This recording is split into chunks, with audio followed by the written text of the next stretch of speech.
This is Bob McCown. That is John Shannon. Hello, everybody. Wait a sec. Maybe we should do take two on that. Was that deliberate or accidental? What do you mean, Bob? Did gas come into play there at all?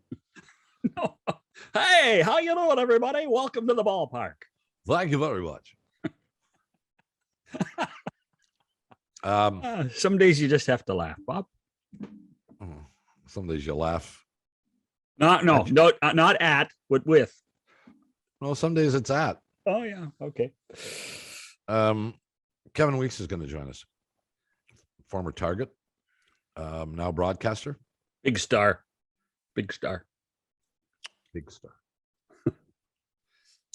And we're going to address the early part of the season in the National Hockey League. And given that he was a Target, we may talk about some goaltending. Yeah. Kevin Weekes, when we commence after these messages. McCown and Shannon back with you. Our friend Kevin Weekes joins us once again. Of ESPN now. You have to say Kevin Weekes of ESPN. Oh, man. Are we contractually obligated to say that? Well, people know, don't they? Not in Canada. They don't see him in Canada at ESPN. Well, then what's the point of promoting ESPN if they can't see him in We're Canada? being nice to our buddy. We're being nice. Well, we love him, but you're making a big deal out of nothing, I think. No, I'm just trying to bug his ass is what I'm trying to do. Well, he doesn't care.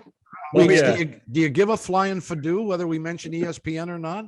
I mean, you'd like us to, but I love how you worked in fadoo. I love that. I see what you did there. Oh, well. That's where it started. Well played. Yeah, exactly. Yeah, well, waiting for Sonic the Hedgehog to tap his foot too. Yeah, that'll be coming in a minute if Shannon doesn't shut up. You look beautiful. Everything is okay.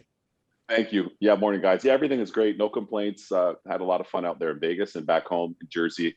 Back on the NHL Network tonight, 6 p.m. Eastern, and then tomorrow, 4 p.m. Eastern as well. Buy some time the next time you want. How many plugs do you need? But listen, when I'm on with two seasoned veterans that have a combined 385 years. Watch yourself. They're the experience part. That's the experience, not the age. That's the experience part. So hey, listen, I pay attention. I pay attention. I listen to the cues. I learn from the greats. That's how I do it. Slow down. Well, so we barely dipped our toe into this regular season. You really can't get much out of it, but we did see a couple of really interesting things. You were in Vegas, so you saw the Golden Knights take a 3-0 lead and then get caught by the Kraken and have to score one more in order to eke out a victory. And we also saw the two-time defending Stanley Cup champions play the wounded Pittsburgh Penguins, missing their top two guys. And I mean, it wasn't a blowout. I mean, 6-2 looks like a blowout. They scored a bunch of empty net goals. Three. Yeah, but still, whatever. Which of those two was more surprising to you, or does it not even matter because it's just the first game of the year? Fair question. I'd say what was more surprising is the Pittsburgh win at Tampa. And you just kind of teased it and saying the wounded Pittsburgh Penguins, they're kind of waddling a little bit just based on missing one of the best players in history for sure, and a top 100 in Crosby, and a top 100 player for me was on my ballot.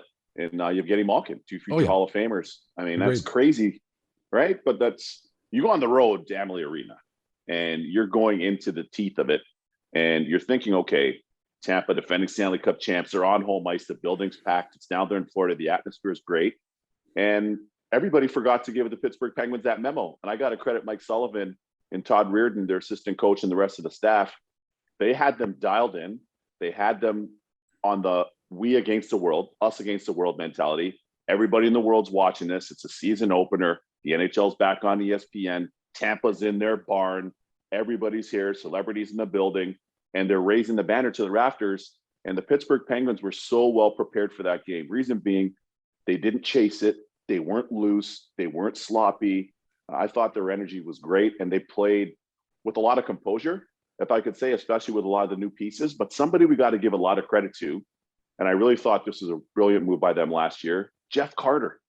Yes. Nobody gives Jeff Carter enough love. And you think of everything that he's won: AHL, 2 Stanley Cups in the LA Kings, all the stuff internationally for Team Canada since World Junior. He's just such a good player. He can still skate, and he brings a lot of that experience to that group. And Brian Boyle, another nice story for them too. Over 800 career games. Didn't play in the league last year.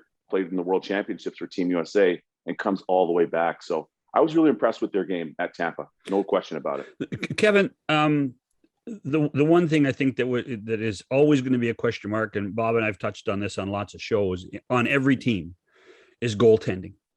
And if I had told you that Tristan Jarry was going to outplay Andrei Vasilevsky, you would have told me that I was crazy. But what kind of pressure? And Jarry and DeSmith in Pittsburgh to me are an interesting pair, because nobody's given them any credit. And how good are they? And how good can they be on a team that, is let's face it, on the downside of a really good run in Pittsburgh for a lot of years? Well, fortunately for Tristan Jarry, he's got his goalie coach back, and somebody we know well from back home, and Andy Chiodo. Chico had him down in Wilkes-Barre and helped him become an AHL All-Star, helped him become an NHL All-Star for that matter. And now he's been elevated to the NHL goalie coach position. I think that'll help him with the familiarity, because Chico knows his game, he knows his personality, he knows his mannerisms, and they have a lot of trust there. So I think that'll elevate Jarry's game, and it's going to have to. You're right. Going into that, Andrei Vasilevsky, the Big Cat's the best goalie on the planet. We never would have thought he would have been outplayed. Looked a little uncharacteristically off his game, which is very rare. So you can kind of mark that game. But nonetheless, I also think that Casey DeSmith, he's very steady. He's a very steady goalie when he's in. He gives him a chance to win games. So I think in the us against the world mentality that Mike Sullivan has been able to really impress upon this group, it kind of starts in the net, because for me, I didn't see the flower going back to anywhere else but Pittsburgh. I thought he would have gone to Pittsburgh, right? And so did everybody else. And I remember breaking that story when he got traded to Chicago. My head was scratching, and I literally talked to Flower on the phone 5 minutes after. His head was scratching, more importantly. And that to me signaled maybe a little bit of extra faith that the organization has in Tristan Jarry and also in Casey DeSmith. But the fact that, as you alluded to, they're wounded, and without Sid and without Gino, that changes things. Yeah, but you touched on something, because Bob always makes a big things about pitching coaches. Pete Walker's a guru for the Blue Jays. Goalie coaches. I mean, goalie coaches. Are they that important to individual players? I mean, you and I have a fond relationship with Benoit Allaire in New York, who I think is. I'm biased. I think he's the best goalie coach in the world. But what would make that much of a difference for a guy like Jarry to have a goalie coach he's comfortable with? Having a goalie coach that you're comfortable with, number one, you're comfortable with them on a personal level. So they respect you as a human being. They're able to relate to you. They understand your tendencies. They understand some of your likes, your dislikes, some of your insecurities. And then also, they are not looking to overhaul your game. They'll build upon your strengths, and some of the areas that you need to improve upon, they'll say, okay, hey, let's do this collectively. Let's come up with a plan that's collaborative. Let's build you up. Let's elevate you. Let's not take away the things that you do well. So for example, let's say if you're Jonathan Quick, a lot of people don't know this, but I got to give Billy Radford and Kim Dillabaugh so much credit, because Jonathan Quick's flexibility, his athleticism are off the charts. We probably haven't even seen a goalie that was that athletic to that extent and that explosive, so to speak. And they didn't try to change him and say, okay, we're going to put you in the confines of this box. You have to play a very patient game. They said, no, we're going to work on your butterfly stuff, but we're not going to take away that incredible elasticity that you have in explosiveness. There's an example. And I remember, and I can tell you guys this will be great for the listeners. I remember I had a Vancouver game for Hockey Night in Canada, and it was LA at Vancouver. We're at the Weston Bayshore in Van, for those of us that traveled and know that hotel. And we're in the lobby, just come back from pregame skate. And I remember speaking to somebody from the LA Kings, and who I won't name, and I said, man, I love your goalie, man. And the person from the Kings said, you mean Bernier? And I'm like, I love Bernie. Don't get me wrong. I think Bernie's a really good goalie. Quick is the guy. And they're like, really? You think that? I'm like, Quickie is the guy. That guy is incredible. And I had a subsequent conversation at Vancouver's rink that night at Rogers. And somebody else in the organization said, Jonathan Quick can be a star in this league. I'm like, I agree. Bingo. That's the year they won the Stanley Cup the first year in 12. And he won the Conn Smythe. So I got to give a lot of credit to, in that case, Bill Ranford, Kim Delbaugh, for not trying to change him. Goalie coaches are imperative to the success of any team. Let's look at the Florida Panthers, our good buddy Roberto Luongo, my former teammate, along with Francois Allaire as well, along with Luongo's brother Leo at the AHL, and Robbie Tallis, their goalie coach. Look at the year that they had last year. Overall, look at the progression of Chris Drieger. They got Bobrovsky back somewhat kind of in the neighborhood to what he could be. I think he'll be better this year. And look at what they did with Spencer Knight.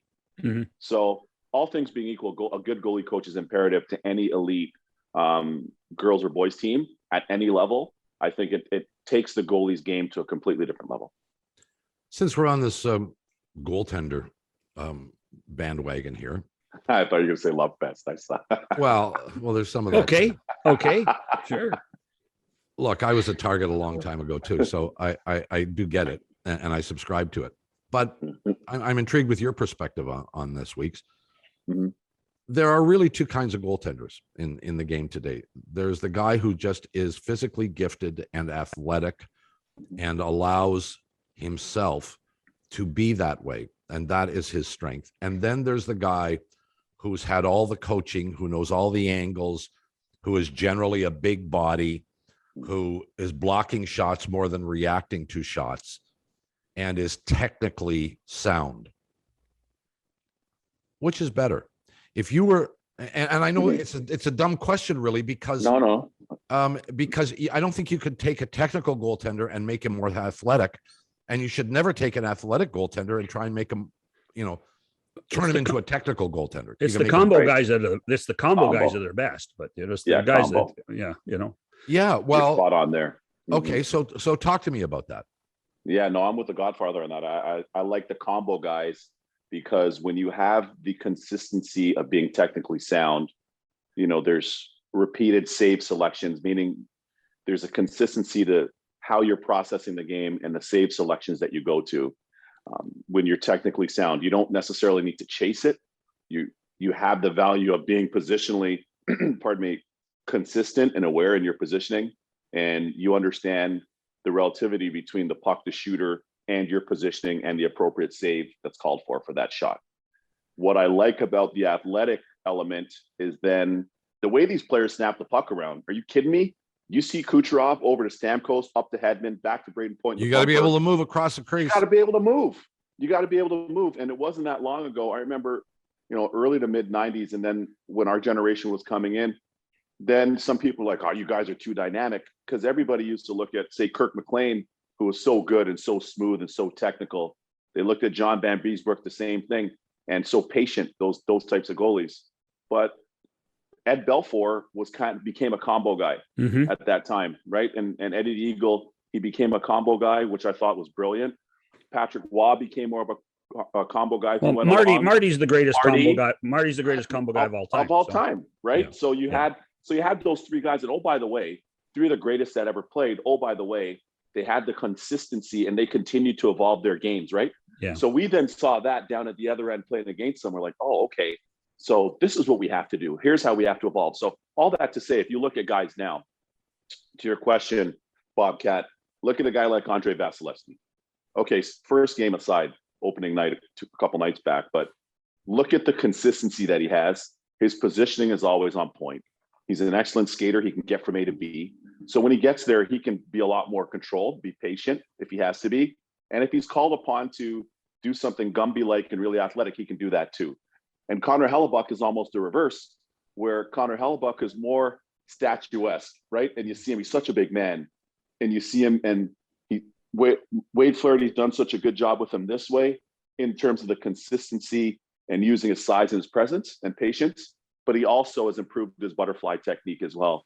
So he can react to shots if need be. Those are two of the best goalies in the world, right? Yeah, I know you guys will critique me here if you think I'm nuts here. But I think Vegas had the perfect example of two guys who are completely different in terms of style in Fleury and Leonard.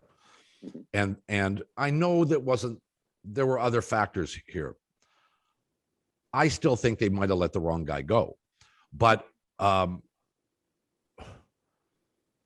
those two guys, Fleury and Leonard, like completely opposite in terms of how they play? Oh yeah. Oh yeah. You know what? Okay, so let's tie it back to pitching, right? Because you guys are huge baseball heads as well. I've grown up loving baseball too, and ironically, the NHL network's at MLB Network here in Jersey. Here's the thing. So if you look at the Dodgers as an example, right? A lot of people don't know this. The Dodgers have a great, not only promotion night, cross promotion with the Kings, but there are a lot of shared resources, especially when Ned Colletti was with the Dodgers, Right? and when Dean Lombardi was with the Kings. They shared a lot of scouting, a lot of best practices, a lot of development, and quite frankly, Bill Ranford and Kim Dilboff spent a lot of time with the pitching and vice versa of the Dodgers. So here's the point. So if you're looking now at the Dodgers, you throw Clayton Kershaw out there on the bump, he looks very different to, say, a Max Scherzer who's new there, who looks very different to, say, a David Price who's there. Every one of them has a very different presence on the mound, different command, different tempo in which they pitch with, different release points in their arms. And if you compare that to a goalies, you're spot on when you asked about Vegas for that. And here's one of the things, knowing Pete DeBoer and Steve Spott, we grew up knowing Spotter in Toronto, obviously, but knowing Pete from his time in the O to where he is now, Pete loves big goalies. Yes, he does. Yes, he does. Sure, he does. This. Pete loves big goalies. And so too does Q. Coach Quenville does too. They love big goalies or guys that at least play big, and they've got that big kind of upright torso and that presence about them, that kind of jam, the little statuesque. And that's exactly why Pete loved Robin Leonard. Mm-hmm. He's naturally a big man, but some the listeners might not be able to see us, but I'll put it this way. If you look at some of the batters in the batter's box, like a Ken Griffey Jr., upright stance, shoulders upright, Barry Bonds upright.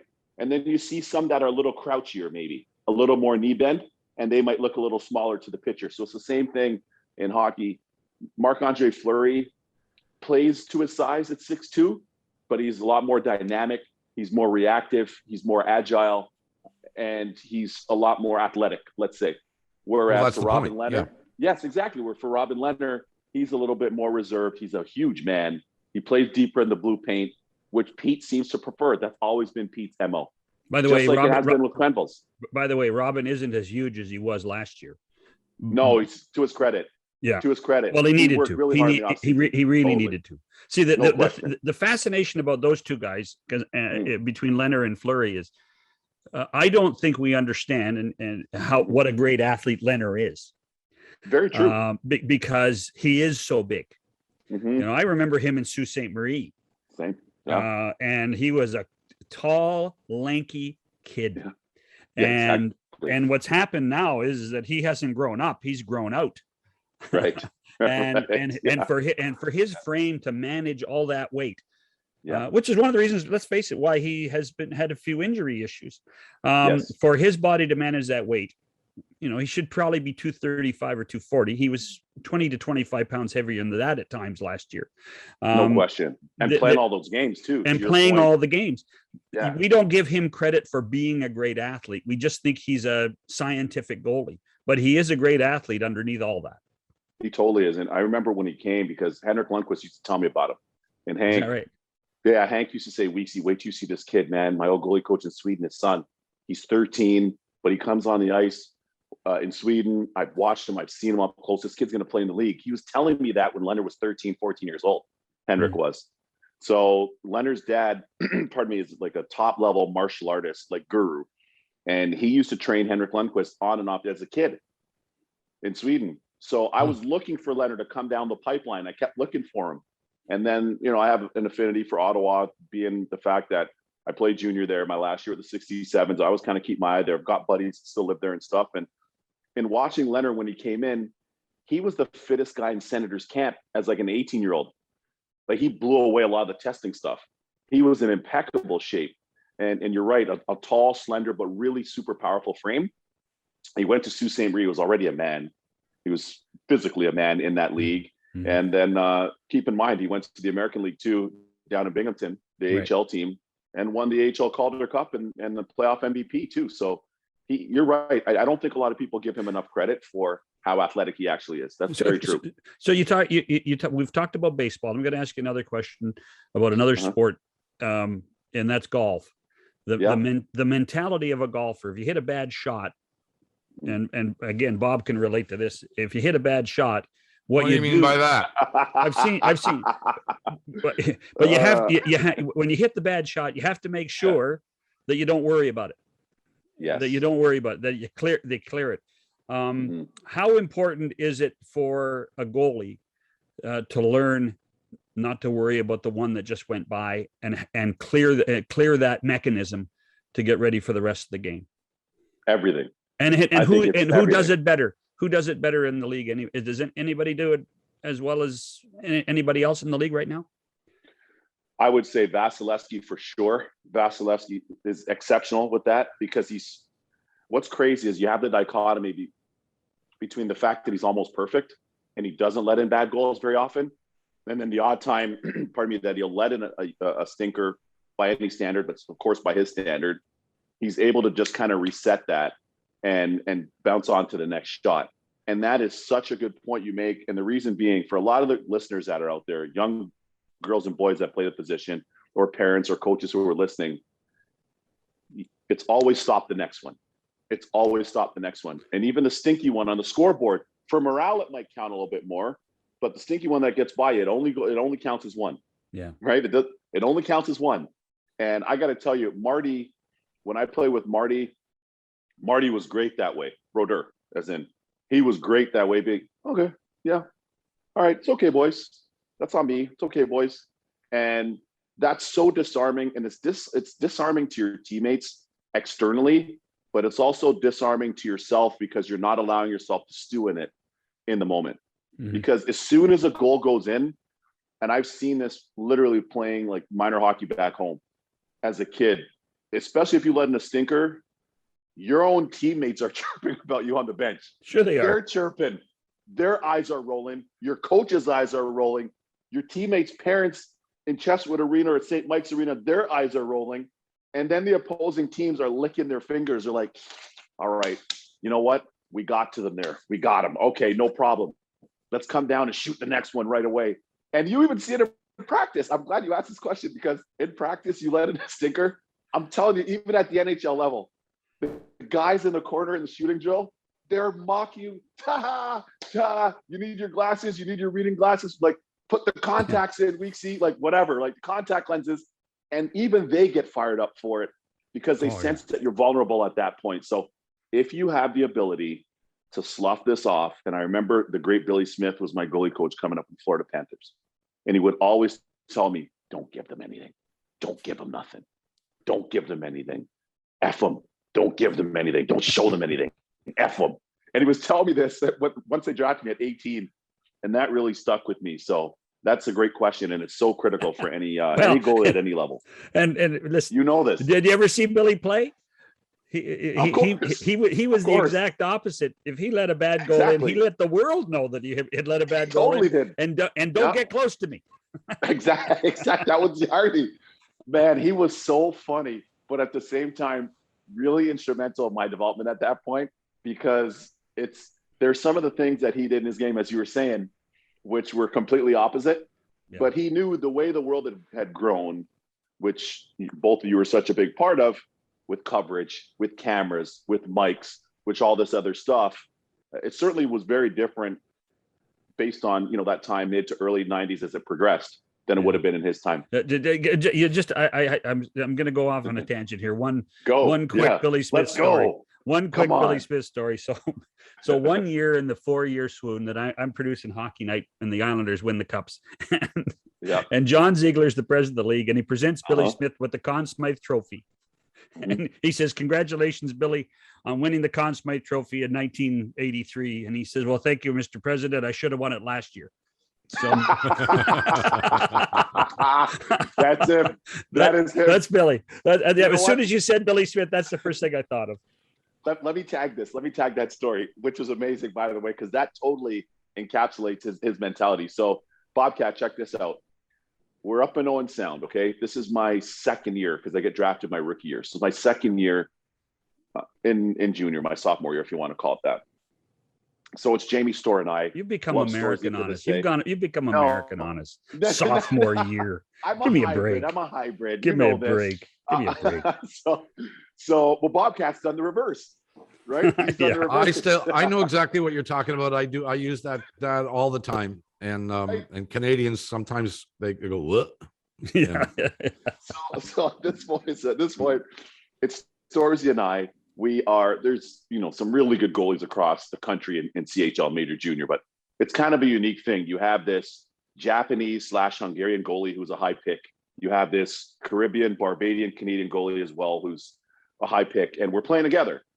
So we had this internal competition. We were great friends. We're great friends to this day, but he was drafted the year after me in 94. So this was the season after I was drafted in 93 because he's a late birthday.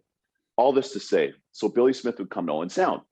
So he would work with us, plus Storzy's dad, rest his soul, was our kind of associate goalie coach.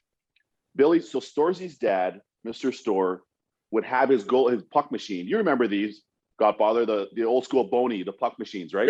Sure. So he'd have that. We'd have shooters in the morning, be it Wayne Primo, be it whoever. And then we'd have Billy Smith in and around the net in an Owen Sound tracksuit. So here's the crazy thing. So we'd be there. It's early in the morning before school. I'm gung-ho. Storzy's kind of not really gung-ho, but we're out there. It's like 7:30 in the morning, right? Shots are coming in. Puck machines coming in. Shooters are shooting. So the odd one we drop. Billy Smith's like, give me your effing gloves. I'm like, what do you mean, Smitty? He's got a Florida Panther baseball hat cocked off to the side. He's like, give me your effing gloves. You guys are dropping pucks like they're hot potatoes. Give me your effing gloves. Swear to God, he goes in the net. No pads, just gloves. No pads, no gear. To just gloves. This is 7:30 in the morning. Just gloves and a freaking stick. So Mr. Storr turns down the freaking puck machine speed, right? Turns on the speed and the velocity. And Smitty's like, come on. So the shooters are shooting. They're like, oh my God, this is Billy Smith. Like, we can't waste a high one that's going to catch him in the nose or whatever. He's like, come on. You guys are soft. And he's like egging them on. So now Mr. Storr cranks up the puck machine. These are coming and he's catching these pucks, by the way. The shooters are taking the slappers. He's using his blocker, directing the corner. He's like, if I could do that as an old man, you guys are supposed to be top prospects. Let's go get your asses in gear. So that really stuck to us. But that shows how crazy he was and how fearless he was. He was awesome, though. Fascinating guy. He's awesome. Well, yeah, fearless is a nice way to put it. Crazy is a more accurate way to put it. Yeah.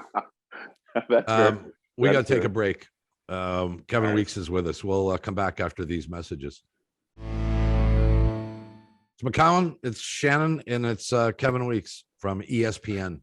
And the NHL Network, and all right, let's get the whole resume. And Spumoni's restaurant in Hoboken on Tuesdays. I mean, God, another credit.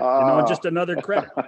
So hey, you were talking. You were talking before the break about being a Barbadian Canadian, and you had a Hungarian Italian and Jamie Storr, who was a really good goalie, by the way. And one of the reasons we wanted to have you back on was to talk about diversity in our game, and maybe diversity in sports. Scotiabank, our friends at Scotiabank, that you're well aware, have launched a new program. Hockey is for all, I believe, is the slogan.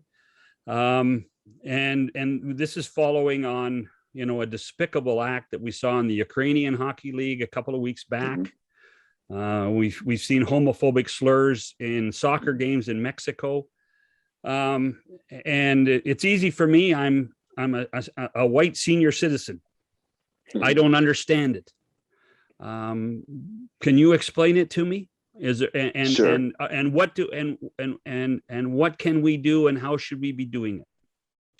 Okay, so let me say this. Let me preface it by saying this. I've known both of you a long time, and both on and off airwaves, you both, in a lot of ways, have been kind of championing this stuff long before it was cool. And that's a testament to both of you. And I really appreciate that because of the influence that you've had and have, and the amount of people that your product is able to reach. And what you may or may not recognize is, and I know you do, I'm saying that in tongue in cheek, but you never know who's listening. You never know who's watching. True. And my parents always taught us that as kids.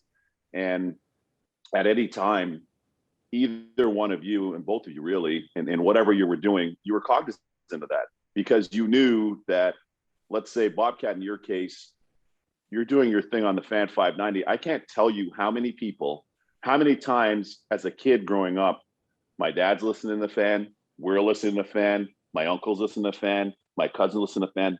Well, Bob McCowan said, and I was listening to Bob McCowan and Bob McCowan. Any, like you talk about it, any Caribbean, any Italian, any Greek, any Portuguese, any Irish, any Russian, like you're reaching so many people. And the same thing with you, Godfather on Hockey Night in Canada, like that's a ritual. And yeah, but you understand what I mean? Yeah, but this isn't about us. This is about where are we? Here where I'm going.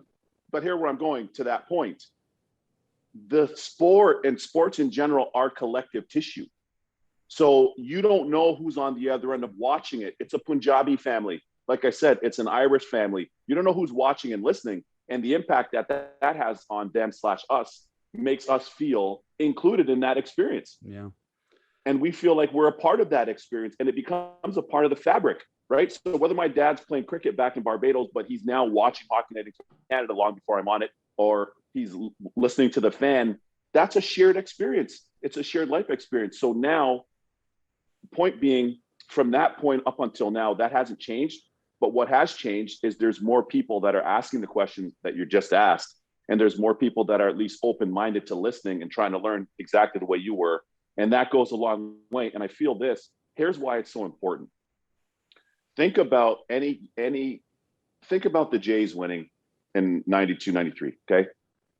Look at the roster, different players, different backgrounds, different languages, Cito's in the dugout.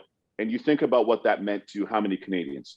I'm getting goosebumps talking about it. I'll freaking tell you what it meant. It meant us leaving Owen Sound and borrowing Andrew Burnett's Chevy Chevette to drive back down Highway 10, to drive straight into Toronto, to drive to Yonge Street to break curfew for me and Luigi Kelchi and Storzy to walk up and down Yonge Street when the Jays won. Do you understand what I mean? Like, that's how profound that stuff is. Look at the Raptor parade. I'm sorry, with all due respect, there's not another parade that had as many people, as many different backgrounds, as many different color wheels, gender, you name it, sexual orientation, religion, that were there at the Raptors parade.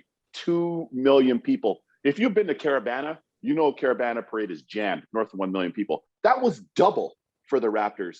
And so many people across the country, more importantly, across the world, were able to see that. And it meant so much to so many. So sports is connective tissue, I really believe.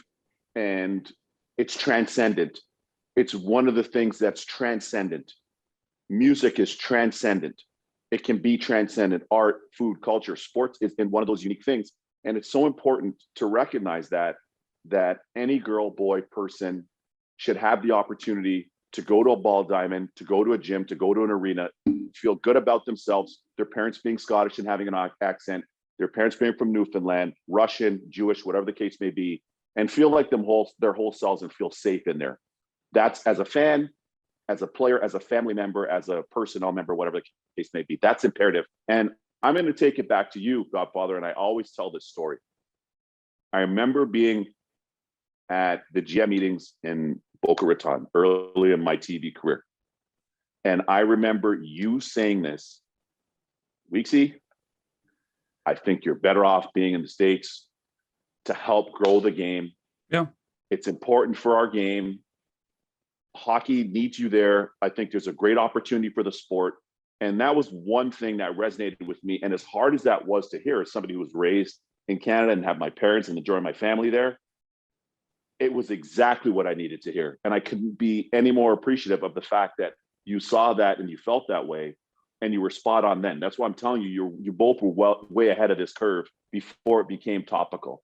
And it's really important because for our sport to go to the next level, as you talked about, and Bobcat, same for you, for the sport to continue going to the next level, it has to continue to mean this much or more to more people. That's imperative. Very kind words, and I thank you for them. But the truth of the matter is, Kevin, that we're a couple of beyond middle-aged white guys who,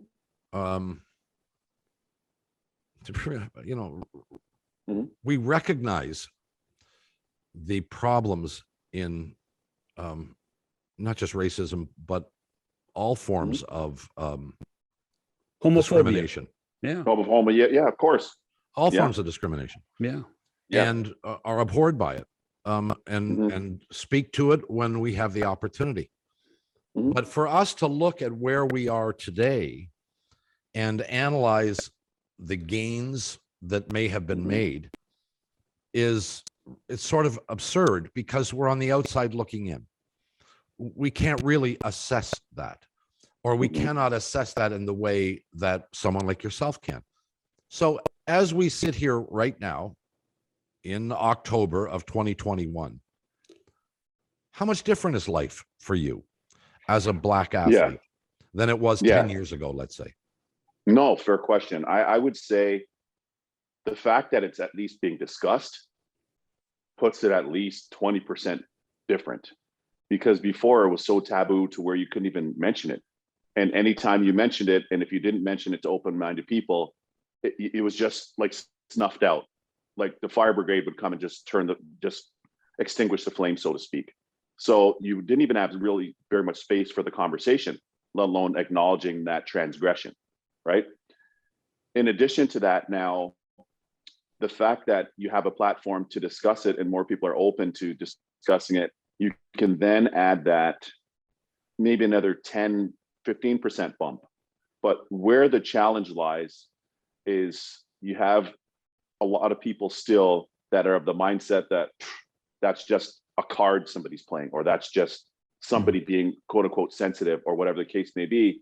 And think of it this way. This is the easiest way that I like to equate this. For those of you that have children or have siblings, grandkids, whatever the case may be, think of his or her, their experience going to school. So you're going to kindergarten, or you're going to Monarch Park back home, or my old high school, Bethune, or wherever you're going. You're so emotionally invested in that young girl, boy, person, and you want them to be protected. You want them to feel safe.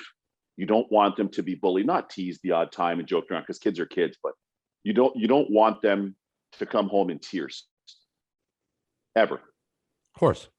Doesn't matter who they are. So when you look at it from that standpoint, why is that any different for a 17-year-old playing junior? Why is it any different for a 22-year-old playing soccer in Europe? Why is it any different for a 24-year-old playing in the National Hockey League and playing in Calgary, as an example? It shouldn't be. It's the exact same thing, because everybody's somebody's daughter, son, child, nephew, niece, or whatever. And you always want to make sure that they feel good and they feel safe. And the same thing I mentioned, that's from the kid's standpoint, but it's the same thing for a parent and or a grandparent or family member. Now, I can tell you guys, there were times my parents are going up and down, not as much playing minor hockey back home, but there's times once I got to the O, where ironically, my parents are in Kitchener or Windsor, ironically, just across from Detroit. And you had people yelling racial epithets at me or them, at my parents or sister, and they're watching the game. So that's so uncomfortable. And for them, they never got into altercations. They never got credit to them for this. They never made what people would say is a scene, and neither did I 9.99 out of 10 times. But what's crazy about it is, I'll go back to Owen Sound and tell you this. We had a rookie, your rookie orientation, everything was cool. And there was somebody in the school, in the CAF, that was actually yelling racial epithets at me in the CAF. I'm 17 years old in high school. And the person was brazen enough to do it not once, not twice, but like 3, 4, 5, 6 times. And that's the kind of stuff where nobody should feel subjected to that ever, in any sporting venue, really anywhere in the world, but certainly in any sporting venue, since we're sport focused, right? Should never happen. It's how much, you bring up an interesting thing, because How much of what we're dealing with now is, and I'm trying to put this in a positive because I don't want anybody to think that I'm being negative. How much of this now is the fact that your parents, in the generations that they have lived in, were more tolerant of it than you are, or your peers are? Because I'm sure there were times in your young life that your parents would say, "Don't say a thing, just ignore them, it'll go away." Yeah. Well, that was what was expected too. Well, we now have a new generation. No. My point is, that was what I don't know what was expected, but I know my parents would have done the same thing for me. Yeah. And now the fact is that God bless you, guys like you and Anson and PK and all the stars of our game do have the ability to stand up and push back.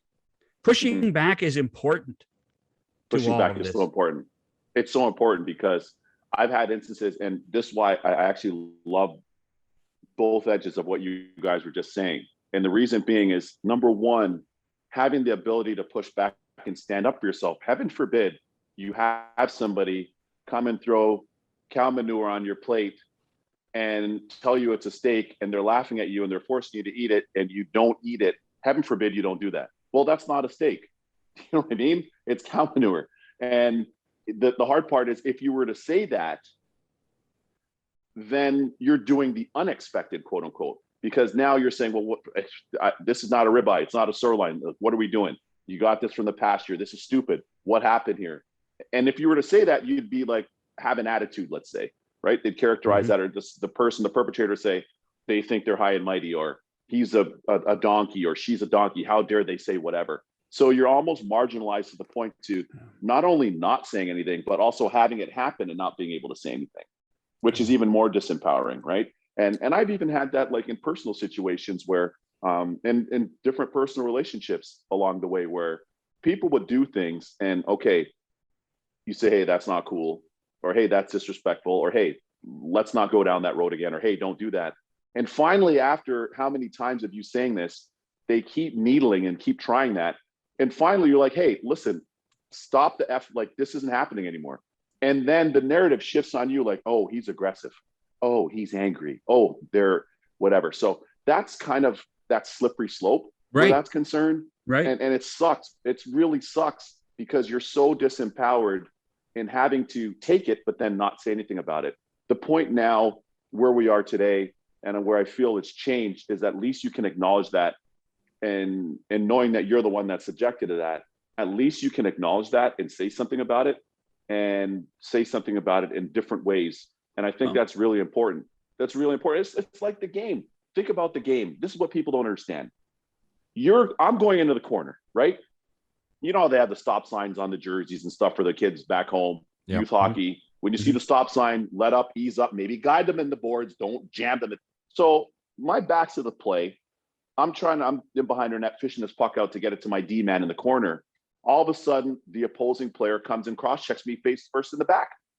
That's egregious by any measure.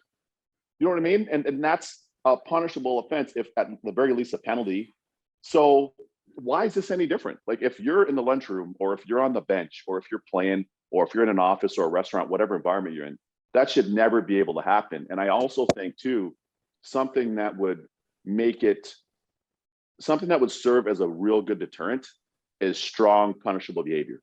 And that's why I always say, if this happens and that kind of stuff happens at any level, but especially once we're talking junior, pro, college, international soccer, top level, NHL, whatever it is, whoever that perpetrator is, because they know what they're doing, it's a stiff, harsh penalty. And that's if it's somebody with something to do with the game, player, coach, whatever. If it's a fan and fan misconduct, you're banned for life. We don't need you here. Hey, by the way, somebody else will come into that seat. So you have a higher profile now than you did as a player, by far. Do you still get it? Do you still get some racial epithets? Yeah, the odd time somebody feels a little bit sweet. Somebody has a little bit too many drinks. They feel a little bit sweet.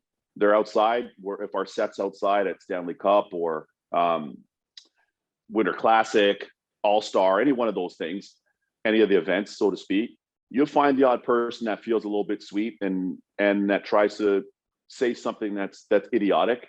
And depending on if we're live or not, you know, if we're in commercial break stuff, you guys would know. I'd look around at security and I'd be like, yo, man, he or she or they got to go.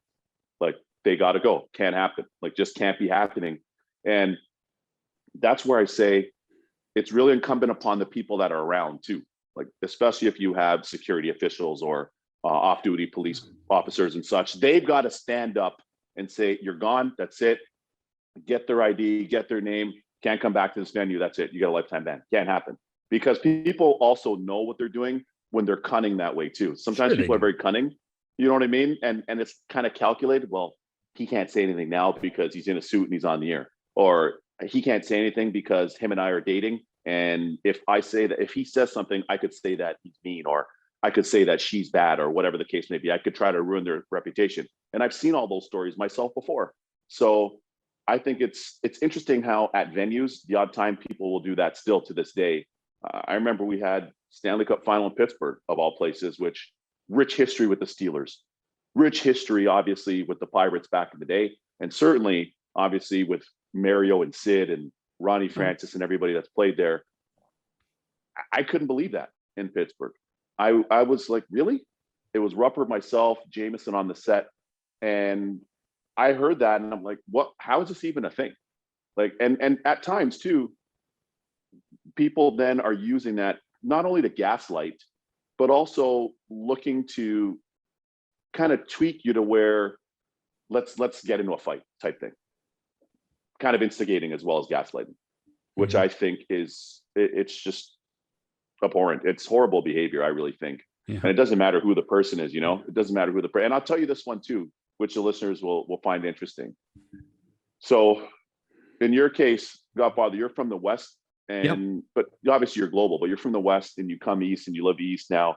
But I remember even when I first started doing games of Hockey Night in Canada, when I was doing the West, sometimes people would say things to me and I'm like, really? Like, I just got out of the league. Like, I just finished playing with these guys. Or Brent Sutter, I just finished playing for Brent. Like, in Jersey, literally like 4 months ago. Now he's coaching the Flames.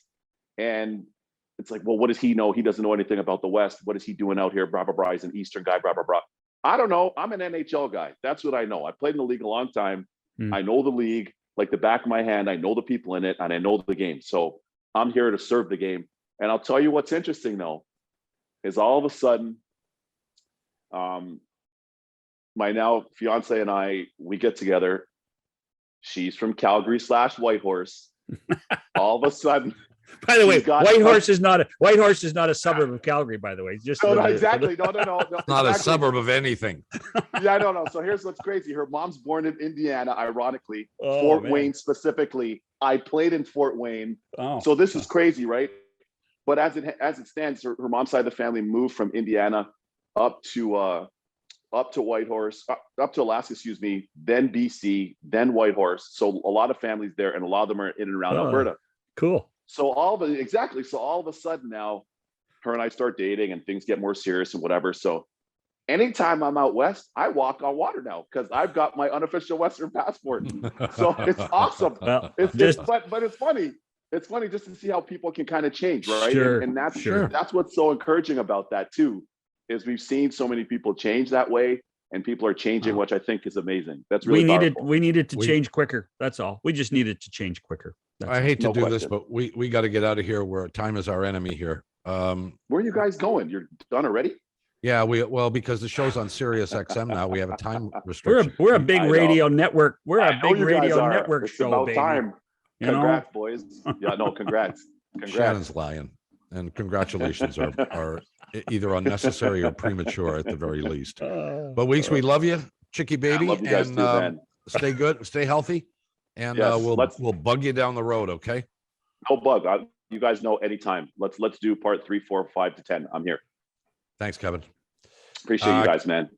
Thank you. Kevin Weeks. We'll come back to wrap it after these messages. So our thanks to Kevin Weeks for joining us on the program. Always interesting, always fun.